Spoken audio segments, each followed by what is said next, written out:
Now we're going to evaluate log base 5 of 125. So the first way I'm going to do log base 5 of 125 is the way I did the first example on the first page.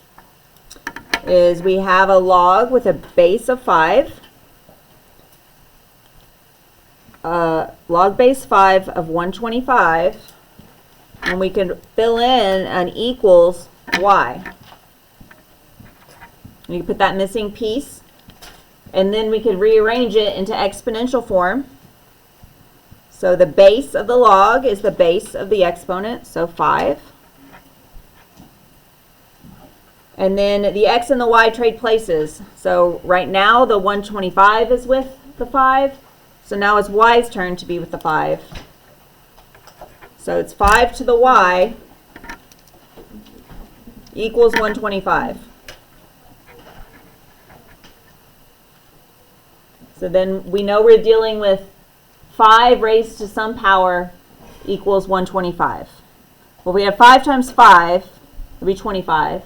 Times 5 again would be 125. So 3. So if we're going to evaluate log base 5 of 125, it's 3 because it takes 5 to the third power to equal 125.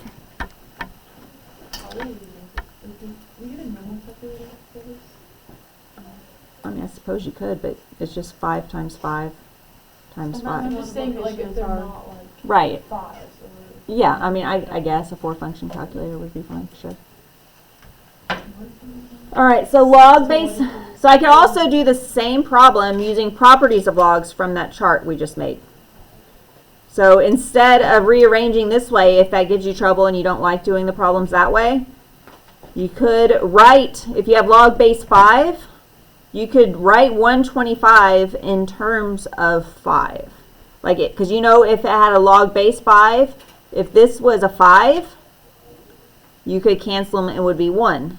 So if you could write 5 to the third power, so you could rewrite this as log base 5 of 5 to the third power. So I can rewrite 125 as a base 5 exponent, exponential. And then use, since there's a log with an exponent inside, I could take the exponent, move it to the front. I feel like why would anyone like want to do that version? The other version sounds easier. Some people prefer this. But how did you figure out that version? You just did that thing. Well, because I knew I wanted to match the base 5. So if I could write this number in a base 5 as 5 to the third power, then I would have a 3, and then I could have log base 5 of 5, which is 1, equals 3. So that is, if you don't like this way and you want to do it the other way, then that's fine. There's just 2 options there.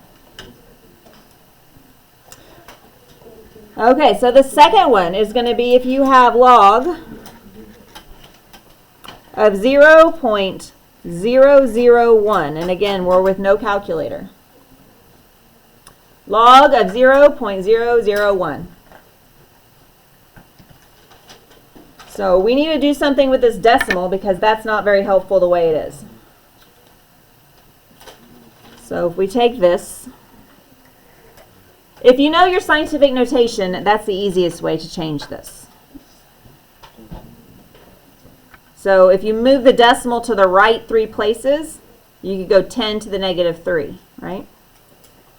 You don't have to do all of these steps. I'm going to walk through them. So 0.001 is what we have. So if I want to write that as a fraction, that's the tenths place, hundredths place, thousandths place. So this is 1 over 1,000.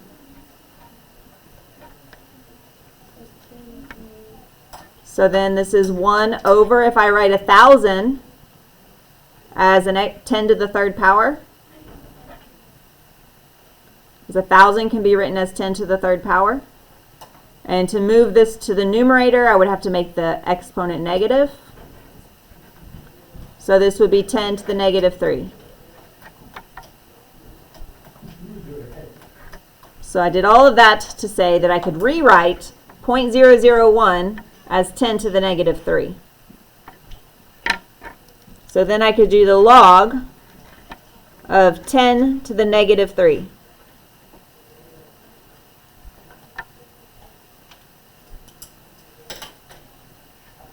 There's not a base written next to the log, so that means it's the common log. Common log is base 10. I have an exponent inside my log, so I need to move it. So negative 3 needs to go to the front. So it's negative 3 log base 10 of 10, that's just 1. So this equals negative 3. So it becomes negative 3.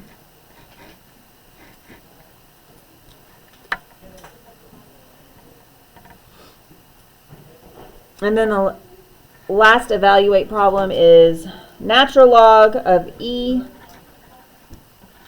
to the 0.73 power. What is that value? Evaluate the natural log of e to the 0.73. Well, you have an exponent inside a log. Anytime you have an exponent inside a log and you're stuck on what to do, move it to the front. Is the answer just 0.73? It is, because the natural log is base e. So log base e of e is just 1. So that means that this is just 0.73.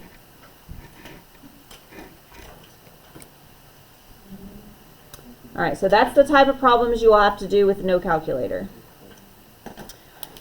And then the last part for today, for the notes, is graph and analyze. But we're just doing an abbreviated version of this because this is almost what we did yesterday. Because we did exponential yesterday, and we're doing logarithm today. And they are inverse of each other. So they have an inverse relationship. Remember, when you're solving for an inverse, swap x and y and solve for y.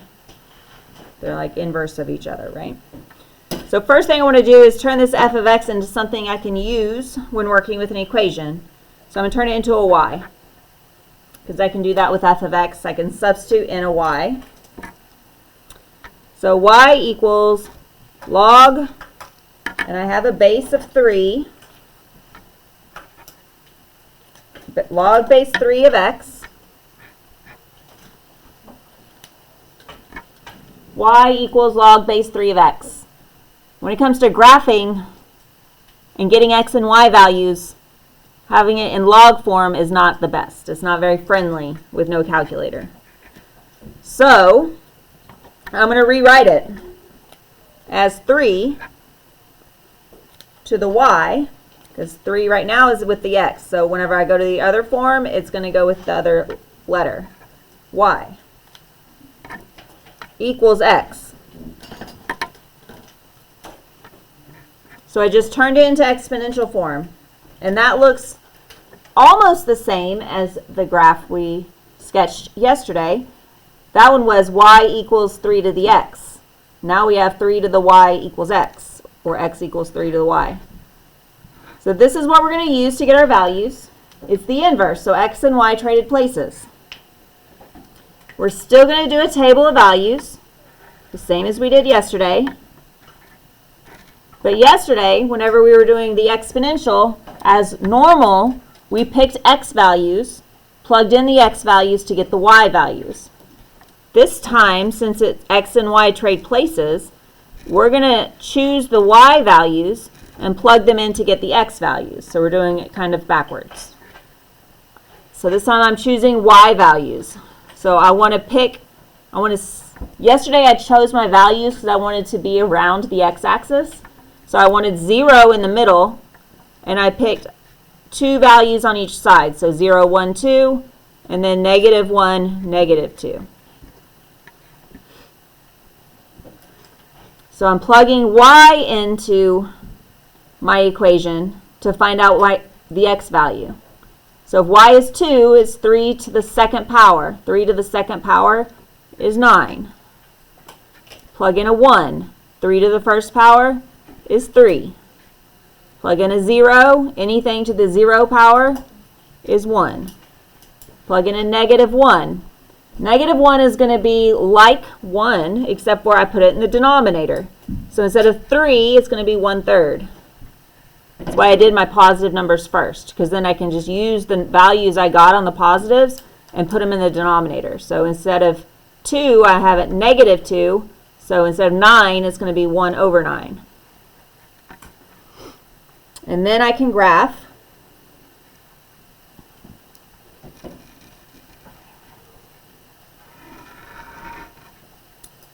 I have 1, 2, 3, 4, 5, 6, 7, 8, 9. And up 2 and down 2. All right, so if I want to graph when x is 1/9, so just barely over on the x-axis, y is negative 2. So x is 1/9, y is negative 2. So that point is about right there, really close to the y-axis. Then when x is 1/3, y is negative 1. So come over here, 1/3 down to negative 1. It's just over a tiny bit.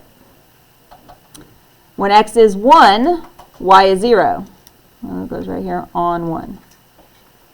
When x is 3, 1, 2, 3, y is 1. And when x is 9, y is 2.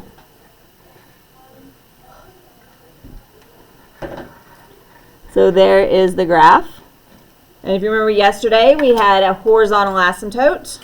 So the horizontal asymptote, y equals 0, turned into a vertical asymptote of x equals 0, because it's the inverse. And all of the other x's and y's traded places also, but we're not going to go through all of those because it's just the inverse of yesterday. So real quick, some short steps on how to do the graphing. You're going to convert log to exponential form.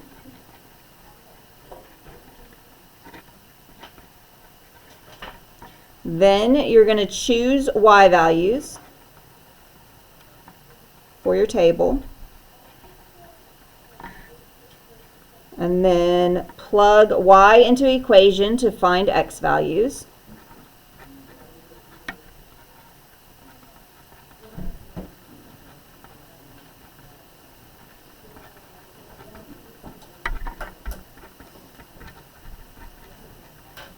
And then you can graph. So that's your steps for graphing a logarithm or a log function.